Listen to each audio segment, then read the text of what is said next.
Graça e paz, Deus abençoe a todos. Estamos de volta com o livro de Apocalipse e vamos fazer uma leitura dos 8 primeiros versículos.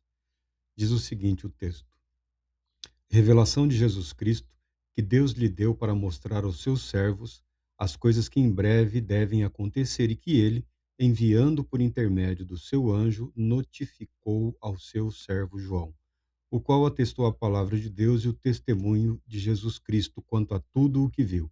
Bem-aventurados aqueles que leem e aqueles que ouvem as palavras da profecia e guardam as coisas nela escritas, pois o tempo está próximo. João, as 7 igrejas que se encontram na Ásia. Graça e paz a vós outros, da parte daquele que é, que era e que há de vir, da parte dos 7 espíritos que se acham diante do seu trono, e da parte de Jesus Cristo, a fiel testemunha, o primogênito dos mortos e o soberano dos reis da terra. Aquele que nos ama e pelo seu sangue nos libertou dos nossos pecados e nos constituiu reino, sacerdotes para o seu Deus e Pai. A ele a glória e o domínio pelos séculos dos séculos. Amém. Eis que vem com as nuvens, e todo olho o verá, até quantos o traspassaram, e todas as tribos da terra se lamentarão sobre ele, certamente. Amém. Eu sou o Alfa e o Ômega, diz o Senhor Deus, aquele que é, que era e que há de vir, o Todo-Poderoso. Graças a Deus pela sua palavra. Eu sempre preciso de uma primeira leitura para restabelecer aqui a minha concentração e os meus pensamentos em relação ao texto. Nós estamos seguindo também esse comentário do livro de Apocalipse, da editora Cultura Cristã. O autor é o Simon Kistemaker. Tá?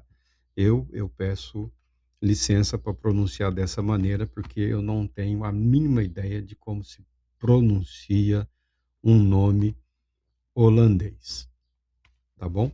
O autor aqui, após uma introdução de umas 100 páginas de introdução, ele dá início propriamente ao comentário. Introdução e a gloriosa aparição de Jesus, o Cristo. Primeiro, o livro já tem aqui um conceito, uma apresentação que pode inferir uma abordagem chamada teológica. Ele coloca Deus como o autor da revelação, ou seja, Deus como absolutamente soberano sobre todo o universo, sobre toda a criação. Cristo Jesus é apresentado em submissão ao Pai, em submissão ao Deus eterno. Quando nós comentamos sobre a, o conceito teológico cristão de doutrina da Trindade, nós falamos que a natureza divina do Redentor, né, de Cristo Jesus, o nosso Senhor, ela o é para glória do soberano e eterno Deus.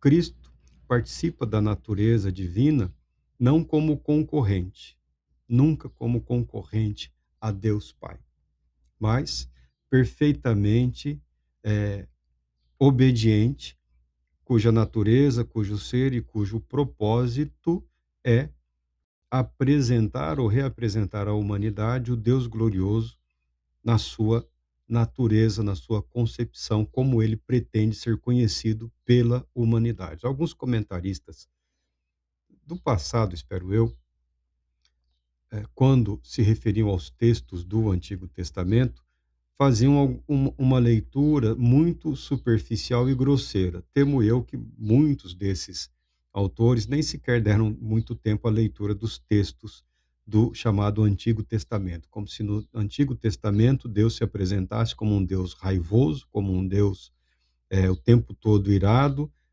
disposto o tempo todo a destruir a sua criação, a julgar e condenar, julgar e condenar. E Cristo Jesus mostra a face amorosa desse Deus, mostra a face misericordiosa. Ora, Cristo Jesus, como aquele que revela o Pai, ele tem por propósito revelar a totalidade, a inteireza do que nós podemos e devemos saber em relação à natureza, o plano e o propósito de Deus. A face amorosa, misericordiosa, ela não exclui necessariamente a justiça, a ira, a santidade e o poder, tá? Não é uma coisa ou outra. Deus não é um Deus bipolar, tá? Irado no Antigo Testamento e amoroso no Novo Testamento. Não, Deus sempre foi o mesmo. Tanto que uma leitura calma, sem pressa, do livro de Apocalipse revelará que ele faz uso de todo o material do Antigo Testamento, o número de centenas de referências a textos do Antigo Testamento, principalmente a incorporação da narrativa profética, a reivindicação do caráter profético, a mensagem profética desse livro. O autor aqui, ele usou um subtítulo que eu achei interessante, no que diz respeito a essa abordagem teológica. Nós falamos Apocalipse de João, pelo menos é o que está na maioria das Bíblias. Mas o correto seria Apocalipse de Jesus Cristo, a revelação de Jesus Cristo. Mas o autor propõe um passo ainda mais, que eu considero bastante correto e adequado. Revelação de Deus a Jesus Cristo. O próprio Senhor reivindicou, no período em que conosco esteve aqui na Terra, conosco, eu digo com a humanidade aqui na Terra, reivindicou estar vivendo em obediência ao Pai, fazendo exatamente aquilo que o Pai propôs que ele fizesse ou realizasse. E o livro de Apocalipse mantém essa verdade. Deus concede uma revelação a Cristo Jesus, uma revelação do que deve acontecer com a igreja também, mas uma revelação que indica a proximidade do fim no sentido de compreendermos a consumação de todas as eras, a realização e o cumprimento de todas as profecias. Lendo os textos do Antigo Testamento, nós temos ainda uma série de dúvidas em relação à maneira como algumas profecias se cumpriram e temos dúvidas em relação a profecias que aparentemente não se cumpriram e como elas se cumprirão através do tempo, através da história, através da revelação de Cristo Jesus. O livro propõe harmonizar esses conceitos. O livro propõe indicar esse caminho de como Deus levará à conclusão tudo aquilo que ele iniciou. Há também aqui a primeira das bênçãos. A primeira das bênçãos que consta do livro de Apocalipse. Bem-aventurados aqueles que leem e aqueles que ouvem as palavras da profecia e guardam as coisas nela escritas, pois o tempo está próximo. O autor, ele puxa alguns outros comentários que são sempre bastante interessantes. Bem-aventurados ou verdadeiramente feliz, ele diz que essa frase, ela aponta para Deus. Aí ele cita um outro autor, né? Isso sempre facilita. Ela aponta para Deus do qual fluem todas as bênçãos. Quem não quer ser abençoado pelo Todo-Poderoso? Todos nós desejamos. E o autor já deixa claro o seguinte: a bem-aventurança, a participação nas bênçãos eternas de Deus estão sobre aqueles que ouvem, sobre aqueles que leem, mas especialmente sobre as pessoas que guardam as coisas escritas na profecia, pois o tempo está próximo. Então, não basta ser o leitor e não basta ser o ouvinte. É preciso que nós guardemos a palavra de Deus nos nossos corações a tal ponto de que ela possa influenciar positivamente no curso das nossas vidas. A palavra de Deus é um agente de transformação da nossa vida do nosso viver. O cristão não deve, de maneira nenhuma, deixar de lado a palavra de Deus. Ela é fonte de vida. A palavra, em associação com a atuação do Espírito Santo, são para nós alimento espiritual. Nós vivemos numa época aí de suplementos alimentares, né? Não basta se alimentar, não basta ter aí as 3 refeições diárias. As pessoas têm buscado um teor nutritivo através de uma suplementação, porque sob determinados aspectos parece que a alimentação atual não anda lá das mais adequadas. No que diz respeito à vida espiritual, ela não pode ser nutrida somente com alimentos. Ela, para ser nutrida, ela deve fazer uso dos recursos espirituais disponibilizados pela palavra de Deus. A oração, a meditação, a contemplação, como propõem alguns, mas a leitura devocional. A leitura para estudo, a leitura para preparação de material, ela é bastante interessante. Agora, a leitura devocional, o que o texto, o que a palavra de Deus me diz, em que a palavra de Deus fala comigo, me orienta, me corrige, me sustenta, me fortalece. É isso que o apóstolo está fazendo, seguindo a orientação de Cristo Jesus e também chamando a atenção para a igreja no que diz respeito aos textos proféticos e aos profetas, como foram recebidos e tratados pelos judeus no pacto anterior. Via de regra, os judeus não trataram os seus profetas ou os profetas enviados por Deus muito bem. Praticamente todos eles foram assassinados, foram mortos, foram perseguidos, foram aprisionados, foram torturados. Todos eles sofreram. O rejeitar o mensageiro de Deus e a mensagem de Deus é o equivalente a rejeitar o favor de Deus, a graça de Deus. É colocar-se à parte do plano e do propósito de Deus. O povo judeu, a nação de Israel, estava prestes a enfrentar o que seria para eles uma perda insuperável. Dentro de pouco tempo, o templo seria destruído, arrasado, e mais um tempo depois, os judeus seriam expulsos daquela terra. Seriam expulsos daquela terra pelos romanos e Jerusalém seria transformada numa cidade helenizada, né? Numa cidade romanizada, numa cidade de cultura eh, greco-romana, como se diz.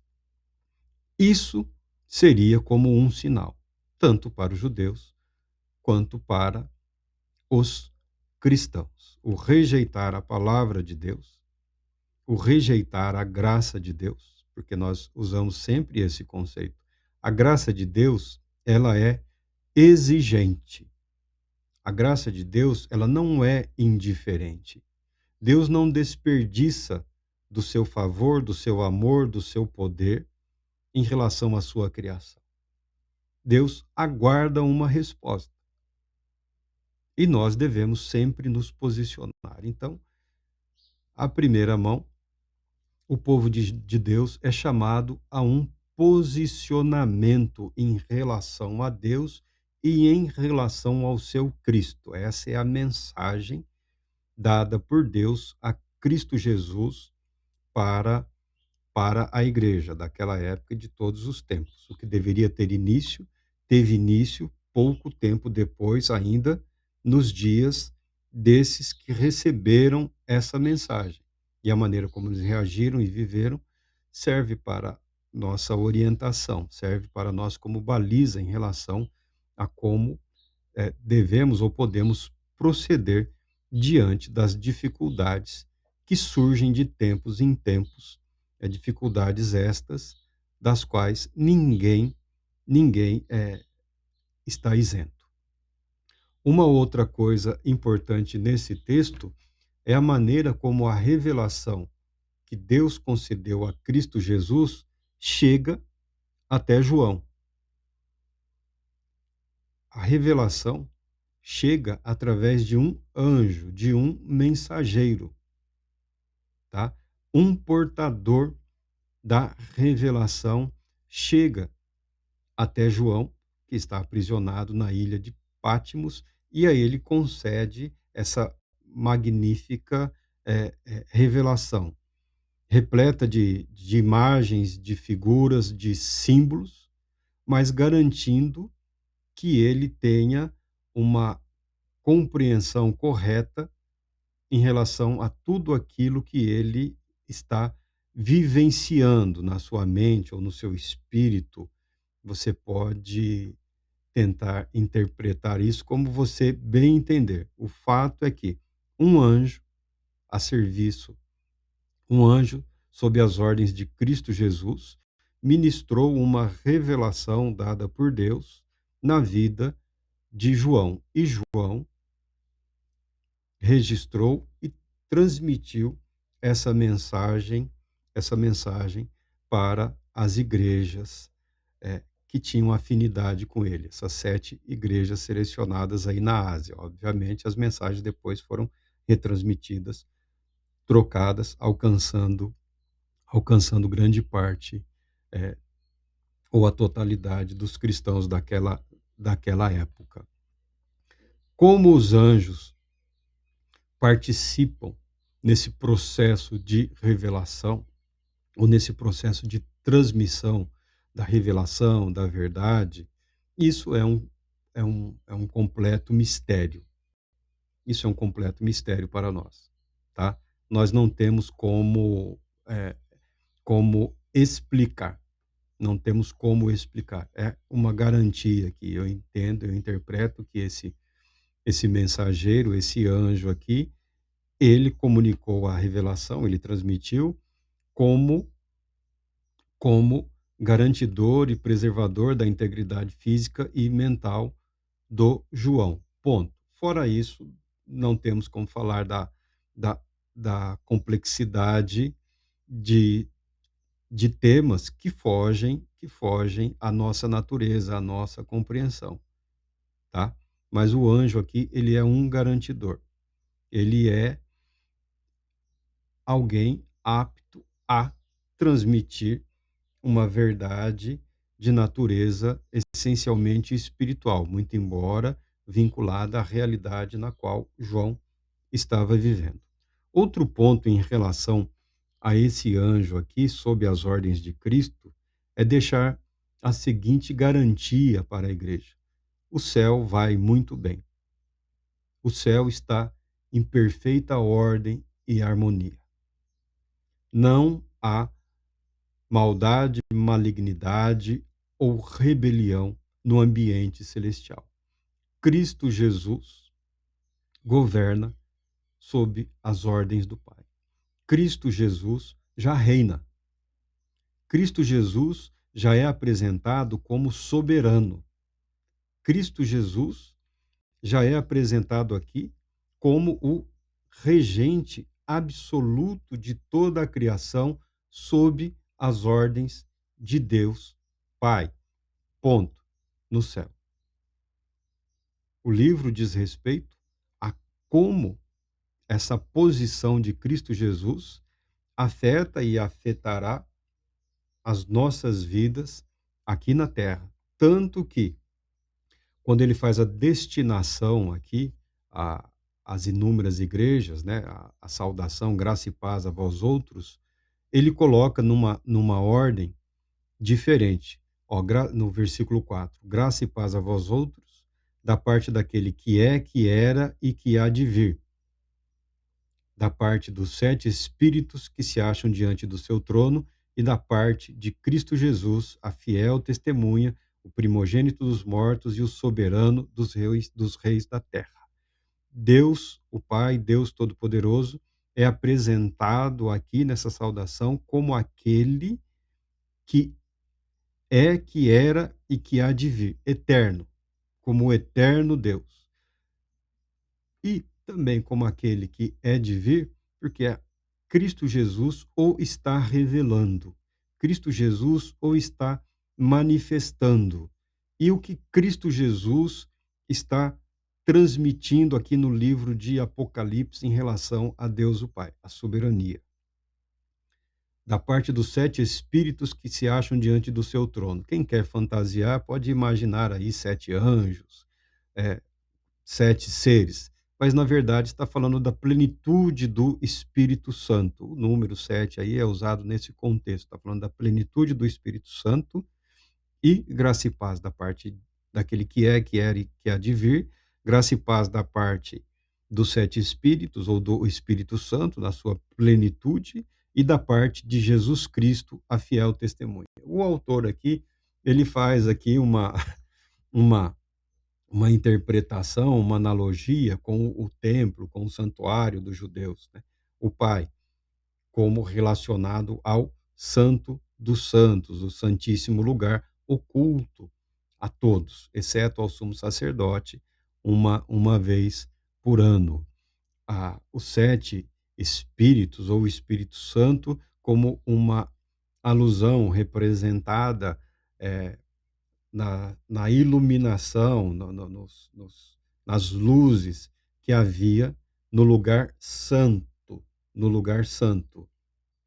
E Cristo Jesus, vinculado ao altar do sacrifício, que ficava do lado de fora do templo, numa referência àquele que, por nós, pela nossa salvação, verteu a sua própria vida. Essas alegorias são muito bonitas, né? Nos dão uma ideia aí, física de algo que tem um contexto absolutamente espiritual. Pode ser um auxiliar aí para a pessoa memorizar ou para a pessoa imaginar. Entretanto, o texto, através de figuras, está falando de verdades eternas, verdades absolutas. E como essa verdade eterna, absoluta e, portanto, totalmente espiritual pode ser apreendida, compreendida pela nossa mente, pelo nosso espírito, pelo nosso ser. Ou seja, única e exclusivamente é, através da graça de Deus. A interpretação do texto sagrado, no sentido de que ele se sobrepõe às nossas vontades, às nossas paixões, às nossas limitações, ela implica na nossa disposição em nos submetermos a essa verdade. O intérprete, o transmissor, aquele que fala, ele não está isento do compromisso de estar submisso à verdade. Os elementos mágicos que hoje estão sendo colocados aí em muitos púlpitos, em muitos altares, né, de que o indivíduo, o pregador, o artista do púlpito, o sacerdote malabarista, o dançarino, o menino prodígio, a criança profética, esses elementos que estão sendo colocados nas igrejas cristãs, nos cultos cristãos, eles são uma fraude, eles são aberrações, tá?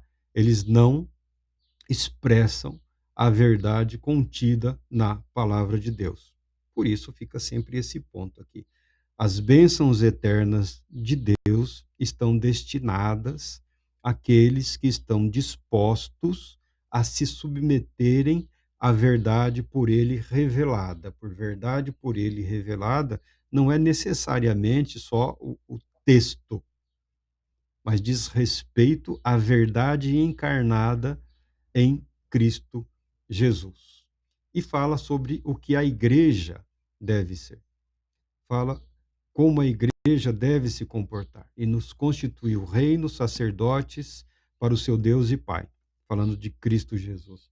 Reino e sacerdotes é uma referência direta à nação de Israel daquela época, aos judaísmos daquela época, como já sendo preparados, como já sendo julgados por Deus, devido ao fato de não terem cumprido exatamente o propósito que por Deus foi estabelecido, como nação, como reino de sacerdotes para Deus, em favor da humanidade, em favor da humanidade. E também é um outro alerta para a igreja. A igreja tem uma razão de ser. A igreja deve olhar sim para Israel. A igreja deve buscar compreender a história dos judaísmos, do posicionamento deles através da história, de como eles viveram a mensagem profética, de como eles viveram a palavra de Deus, de como eles foram socorridos por Deus, sim. Mas a igreja deve estar atenta ao fato de que a igreja foi inserida para que Deus garantisse que o plano dele fosse concluído. Porque Deus inseriu essa verdade na igreja, no chamado corpo de Cristo? Porque, obviamente, a nação real e sacerdotal não cumpriu o seu propósito, muito embora Deus tenha cumprido o que por ele foi acordado com Israel. O que você vê na Bíblia é Deus sendo fiel a si mesmo, buscando manter viva um pacto, uma aliança que muitas vezes o povo, a nação, não estava nem um pouco interessado em cumprir. Tristemente, nós vemos isso também através da história da igreja.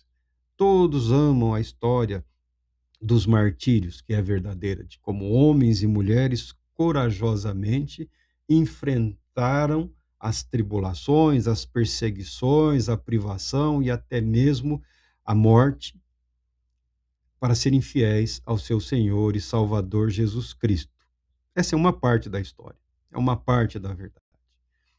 Porque também é verdade que em muitos momentos e ocasião a igreja vira as costas para Jesus, ele passa a ser só um pretexto para as reuniões, Cristo Jesus é só um pretexto para os planos e propósitos mundanos estabelecidos aqui e acolá por igrejas que estão comprometidas com o chamado mundanismo, a carnalidade ou outros pecados e ataques de Satanás. A igreja não está isenta, a igreja não está isenta, é o que o texto mostrará, ao juízo de Deus.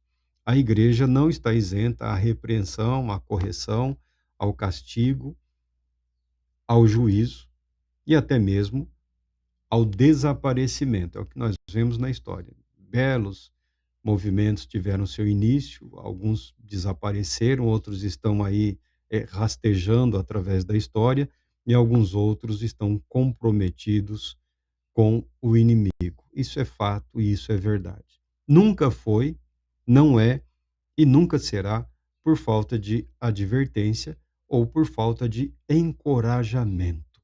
O texto aqui de Apocalipse, segundo nós entendemos, é uma mensagem de encorajamento diante da proximidade de sofrimento, de tribulação, de angústia, de perseguição, de privação e de morte. Ainda que tudo vá bem, ainda que tudo esteja bem, de tempos em tempos o mal avança sobre o povo de Deus. O mal avança sobre a humanidade. O cristão deve estar preparado. E como estar preparado para os ataques furiosos do inimigo? Através da palavra de Deus, através do viver para Deus. As bênçãos eternas são garantidas sobre a vida daquele que crê, não importando a ocasião, não importando o momento, quer seja de alegria, quer seja de sofrimento, quer seja de paz, quer seja de tribulação. É assim que nós iniciamos essa leitura do livro de Apocalipse, seguindo aqui o material proposto pelo Simon Kistemacher, mas como sempre dizemos, não é clube do livro, não enxergamos a necessidade de concordar com o autor, mas reconhecemos que, dadas nossas limitações, é sempre interessante fazermos uso de material proposto por pessoas que, mesmo que nós não concordemos totalmente com elas, pessoas que dedicaram boa parte das suas vidas ao estudo, à busca do conhecimento e à transmissão desse conhecimento e a maneira como interpreta e como esperam viver as verdades contidas na palavra de Deus. Deus Todo-Poderoso te abençoe, te proteja e te conceda a paz, muita paz.